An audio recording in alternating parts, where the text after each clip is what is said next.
देखेंगे तो ट्रांसलेशंस के साथ छेड़छाड़ की गई है। इसके बाद ध्रुव राठी आपको अयोध्या कांड से ही 52वें सर्ग का 102वां श्लोक दिखाता है और बताता है कि श्री राम जी ने हिरण और वृषभ का शिकार किया और फिर उसका मांस भक्षण किया। अयोध्या कांड में अध्याय 52 श्लोक 102, जहां राम और लक्ष्मण के एक बोर, एंटीलोप और हिरण का शिकार कर उनका मांस खाने की बात कही गई। जबकि आप गीता प्रेस की वाल्मीकि रामायण में इसी श्लोक का अगर ट्रांसलेशन देखेंगे तो हमें मांस भक्षण का कहीं भी प्रमाण नहीं मिलता है।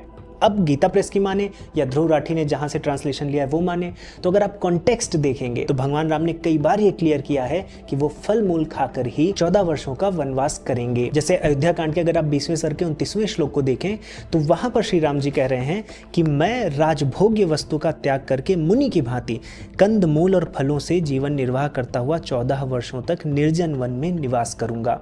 और ये एक प्रमाण नहीं है, कई ऐसे श्लोक हैं। जैसे अयोध्या कांड के ही 54वें सर्ग में 16वां श्लोक है। वहां ऋषि भारद्वाज के पास पहुंचकर भगवान श्री राम कहते हैं कि भगवान, हम लोग पिता के आदेशानुसार तपोवन में प्रवेश करेंगे और वहां फल मूल खाकर धर्माचरण करेंगे। और ये तो रामायण से रेफरेंसेस हैं, महाभारत में भी रेफरेंस मिलता है। यदि आप अनुशासन पर्व में जाएंगे तो वहां पर भीष्म कहते हैं कि भगवान श्री राम ने कभी भी मांस भक्षण नहीं किया।